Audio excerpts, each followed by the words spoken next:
if you want to learn how to make a feature-based intro or melodic-based intro like Nurko, Illenium, Said the Sky, or artists like that, you come to the right video. Let's get right into it.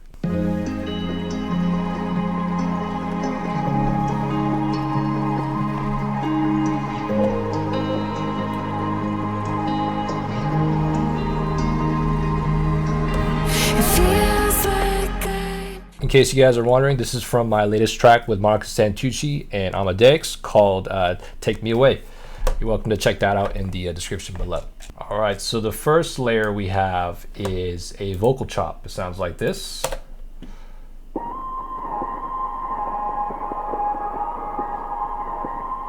So this is the same melody that was used in the drop.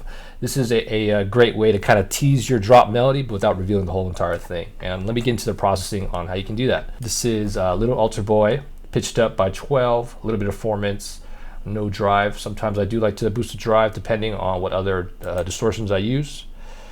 This is a standard reverb, 26% mix, 2 decay, and then a low cut to cut out the low end. Decapitator after the reverb to actually distort the reverb. So a little bit of punish here, 3 to 4 drive. That's about it here. And then some OTT after, 60% roughly, boosting some of the gain. And then this is in the original drop chain. I'm using another reverb after the whole entire chain just so I can actually have some non-distorted reverb. But to make it more atmospheric, I use the Valhalla Supermassive in the swelling synth verb preset, and then just basically adjusted the low cut because there's a lot of low end, and then lastly with the phony EQ at the end. Here's without the phony EQ.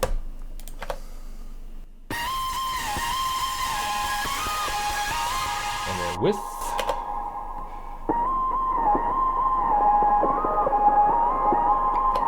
And then all I really did was just select the phone. I think usually it starts a little bit higher, and I just kind of moved it to taste, basically. So, all right, up next is some diverse instrument layers. This is a, what was this? I think Echo Soundworks Palm Muted guitar.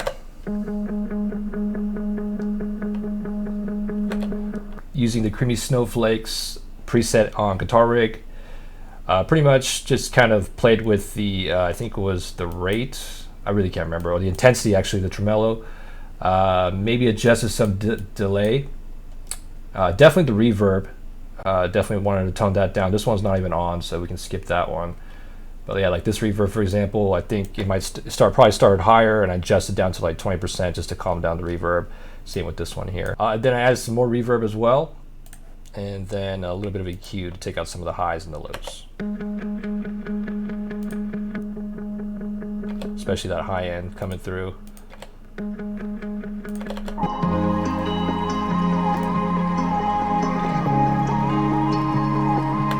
This one, I don't have the plugin on this computer since I made this on my laptop, but it's just a stereo imager. You can probably just take any wider, take the free plugin wider, or just your basic Ableton, and you can also just like put up the width a little bit. That's nice too.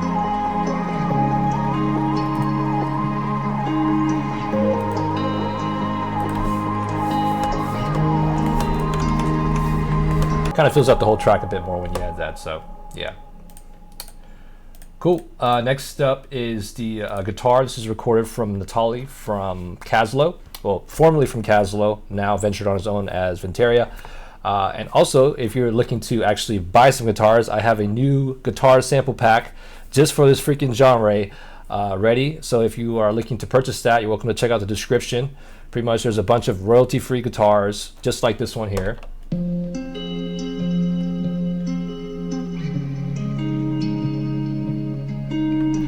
Perfect for your feature-based tracks or melodic-based tracks. It has these type of chordal guitars. It also has, I think there's a little bit of chugs, a little bit of plucks, mainly chordal guitars, and also some top melody line guitars as well that you can actually technically use for your own drop melodies if you wanted to. But yeah, if you are interested in buying a bunch of guitars that you can use for your tracks, you're welcome to check out the link in the description below. All right, so in this guitar, I think I just added some delay and reverb.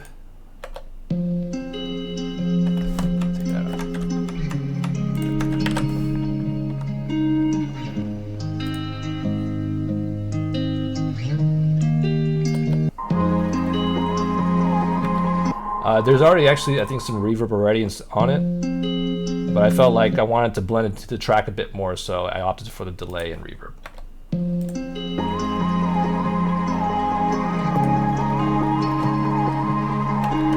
And then after that, just a basic EQ just to cut out some of the lows. This is just another guitar here that I decided not to use.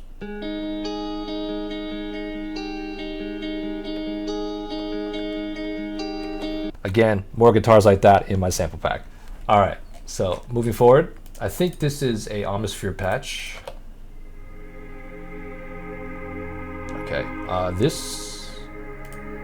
so I froze it because I needed some CPU space when I was making my MacBook, or making this track on my MacBook. But I remember I'll show you the patch. It's a very basic patch, and it was just an EQ. So let me show you.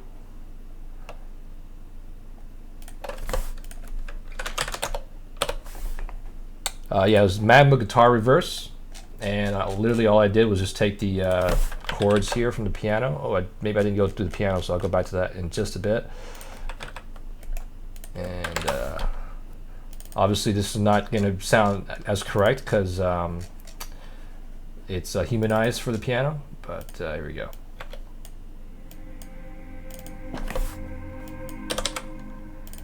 Yep, so that's the patch, and then just a basic low cut. So yeah, and then let me show you the piano as well. This is a Keyscape piano, cinematic. I can unfreeze it, no problem. This is just the reverb won't work, but I can always redo it. So yeah, I used the cinematic grand piano here. Didn't do anything, just used this one. And then I just added a Valhalla vintage verb. 20%, about 7 or so decay, low cut.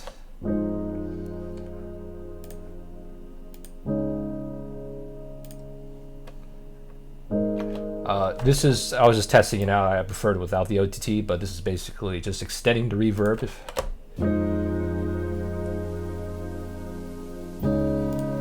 Didn't feel like it was necessary, so I opted not to do that. Delay as well, pretty basic here. EQ, and then just turning up the volume because I played with the velocities pretty low, and then also humanize it as well. So that's also very important as well, because you know, if you just had all your, you know, it won't sound as emotional. So definitely a good tip to do as well for your pianos.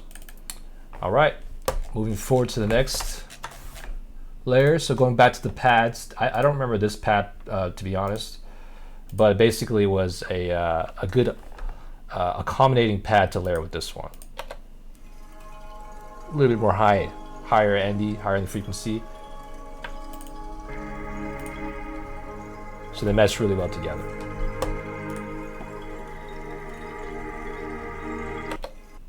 And then also, you know, the pads are, I would say, pretty essential in terms of filling out your frequency spectrum. So let me kind of show you without the pads.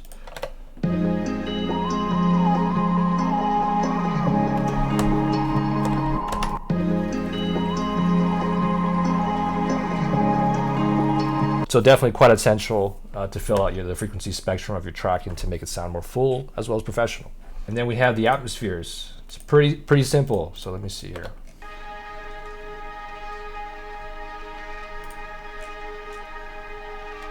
So I'm gonna be honest, I actually don't know how Amadeus made these atmospheres. These are already in the track when he sent it over to me. So I won't be able to kind of fill you out there, but the basic concept is just have some atmospheres in your track, 1 to 2, maybe even 3, really depends on the other layers that you have going on and how they all accommodate each other.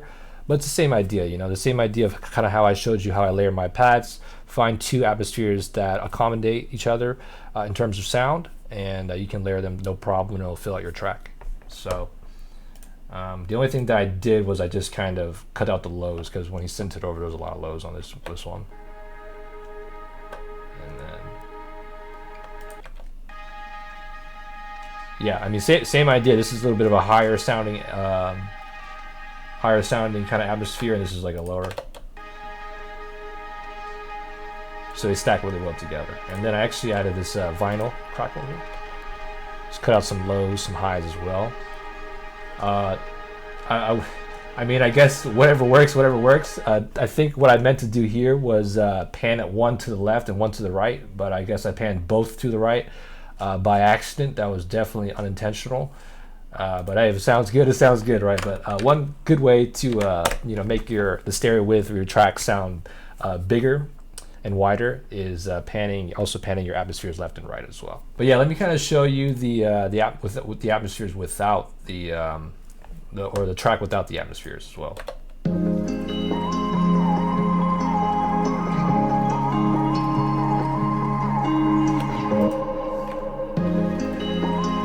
So it fills out that space very nicely.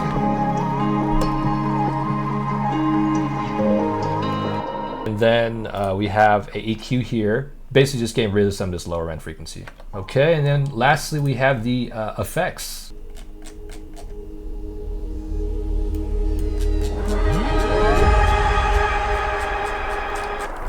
So most of these effects are going to be created by Amadeus as well. I just kind of added some, like the little cool notation thing. That was all Amadeus right there.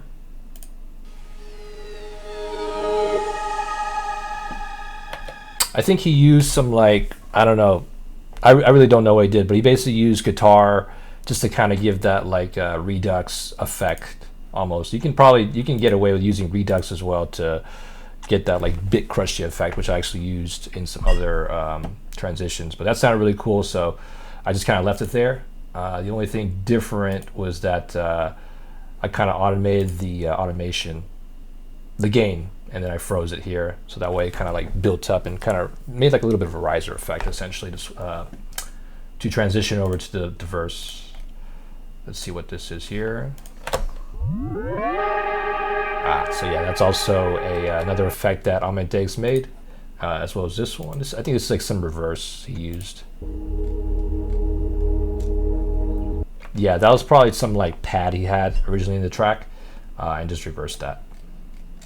And then let's see what this is. Yeah, this is a cool notation thing he used, and then some white noise as well.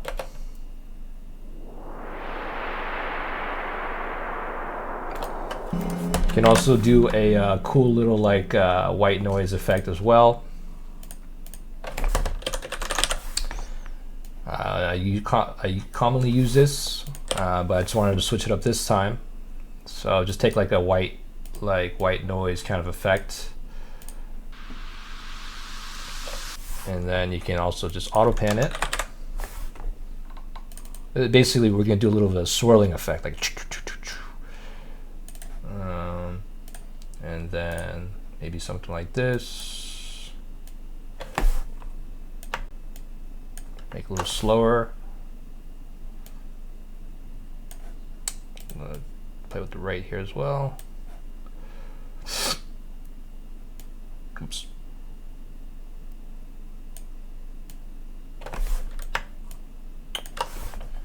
Maybe you can do the phase. Basically, this is messing with the left and right of the volume. And then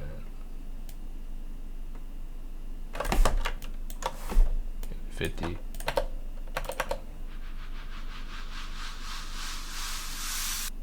Yep, and then you can follow that up with impact, for example. So that's a cool effect too. I used it. I wanted to change it up this time, so I just stuck with Amadeus's white noise that he had here, I think, using the operator.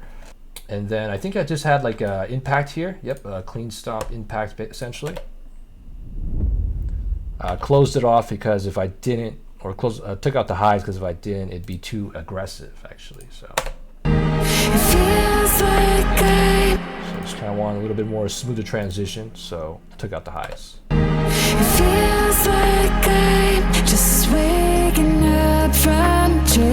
I would opt to use this or open the highs, for example, and take out the high cut if I were to transition from a build-up or a part that has more energy. So like a build-up with all the layers that come in, this is when I would opt out of not doing the high cut because that extra energy is needed to transition over. Okay, and I think that is it. So just to recap, pretty simple, very, very basic, nothing too complicated. You know, so all I did was just take the drop intro, the drop vocal chop, put it here, made it more atmospheric, and put a phone EQ to kind of tease it in the intro, and then layered with some you know, your basic verse instruments like the guitar pluck, piano, pads, atmospheres, and that's literally it. You don't always have to start your feature bass intros with this type of intro. You can just start the track right away. Honestly, depends on, you know, what you're really looking for your tracks. But this is a very good you know, good starting point of how you can start your feature bass or melodic bass tracks. So I'll go ahead and play the final preview.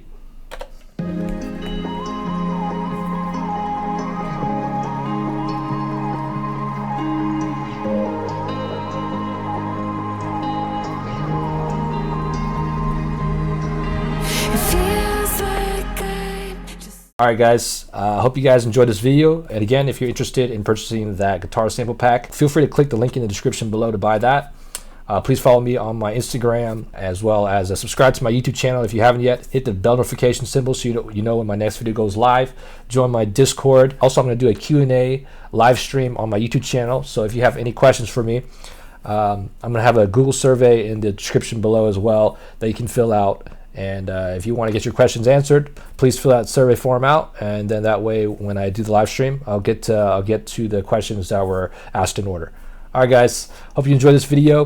Thank you so much for watching. Until next time, much love, peace out.